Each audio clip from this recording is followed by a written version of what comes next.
Liberia to face looming internet outage amid planned AC cable repair this Friday. Former River G County Senator Communal Wisa wants resident permit fees harmonized within the sub-region.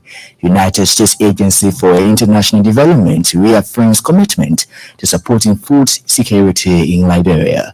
And away from home, South Africa releases results from pivotal elections in that country. We've got the details of these interesting developments, sports, and the weather update all lined up tonight. But first, the news bulletin and Fabin Kuya.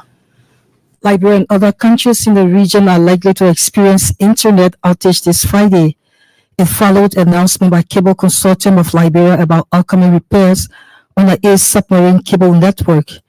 CCL said the repair will significantly impact internet connectivity in West Africa beginning midnight to 10 a.m. on May 31. The 10-hour repair window will affect all internet traffic passing through ACE segment 2.1, including connections from Monrovia, Abidjan, Freetown, Conakry, and Banjul to Europe. The disruption is expected to cause substantial internet outages in those regions, temporarily cutting off vital communication links. Meanwhile, the chairman of the Cable Consortium, Henry Benson, has urged network users to plan accordingly and seek alternative arrangements to mitigate the impact of this scheduled outage. United States Agency for Development has reaffirmed its commitment to supporting food security in Liberia.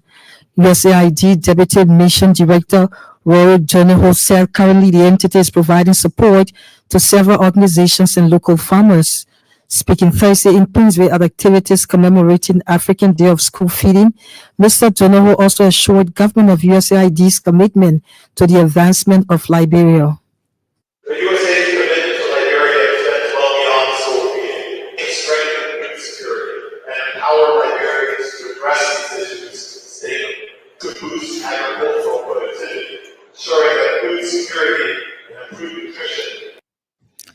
The USAID Deputy Mission Director is, however, calling on government to prioritize the country's education sector through increased budgetary allocation. Mr. Donahoe believes doing so will go a long way in helping the Education Ministry to achieve its goals and foster academic excellence among students in Liberia. Also speaking, Mary Mills Country Director Paula Naroki says the entity remains steadfast in providing hot meals for about school-going kids in Liberia. According to Madam Naroki, more than 45,000 students in 289 schools are currently being fed by the entity. She told the African Day of School Feeding Program celebration Thursday in Princeville that the initiative is solely sponsored by the USAID. Mary's Meals remains committed to providing daily meals to learners in schools to encourage children to attend class and receive an education to build a life beyond poverty. The Mary Mills Country Director also disclosed the initiative is currently being implemented in Boni, Bong, Grand Cape, Mount Bapolu, and Mansurada counties. Meanwhile, Madam Naroki has disclosed plans to diversify the entity's school feeding program in Liberia. Former River G County Senator Communal Wisa is calling for the harmonization of resident permit in the sub-region. The former River G Senator also emphasized the need to make resident permits available for citizens in the ECOWAS region. He says such measure will promote free movement, trade, and boost economic activities in ECOWAS states.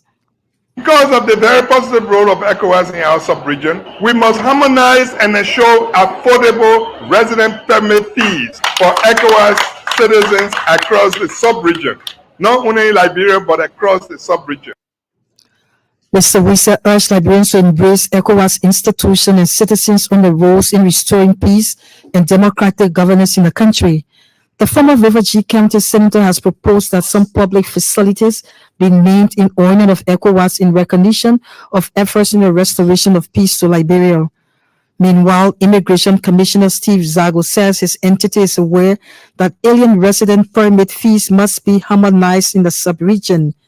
Commissioner Zago said his administration has taken away the resident permit contract from a European company, Contact Global, to prioritize Liberian or African companies.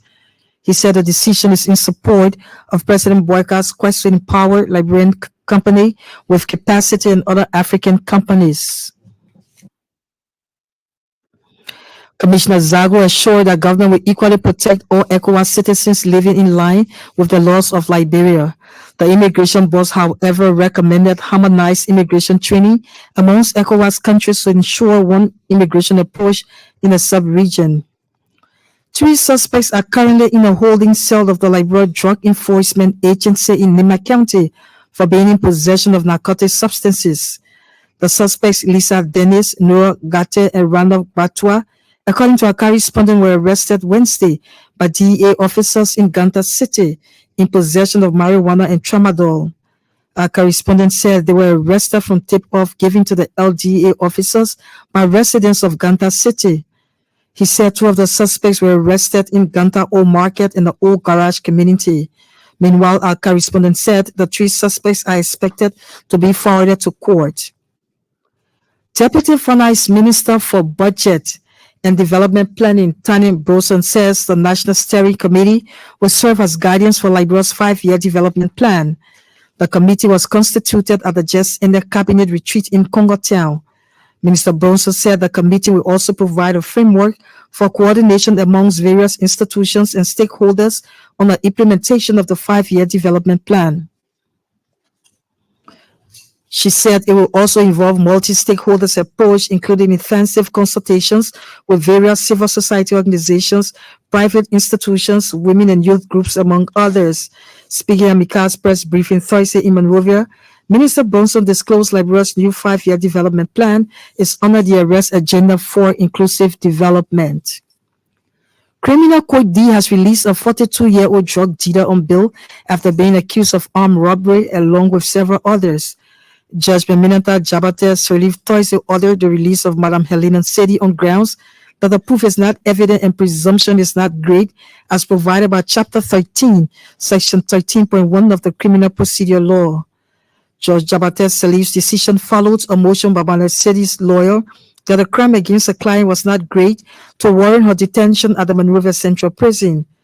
But state prosecutors took an exception to the judge's ruling, saying they will file a petition for writ of certiorari before the presiding justice in chambers to overturn Judge Jabate Solif's decision.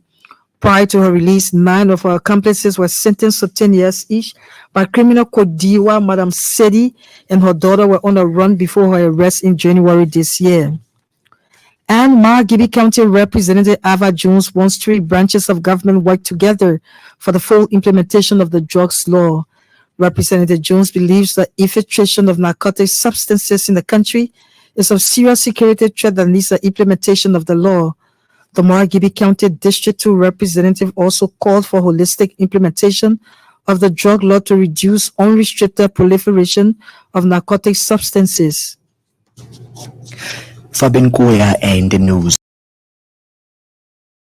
National development. Indeed, you're listening to Newsline here on Elbc Radio 99.9 and other frequencies across the nation. Following tonight, Liberia to face looming internet outage amid planned ACE cable repair this Friday. To this development now, today Liberia celebrated African Day of School Feeling at the Monrovia, that's the Peaceville Town Hall. The event brought together citizens and students as well as stakeholders and policy makers in education. Emmanuel Bon attended the ceremony back on base, he files in this report. The ceremony began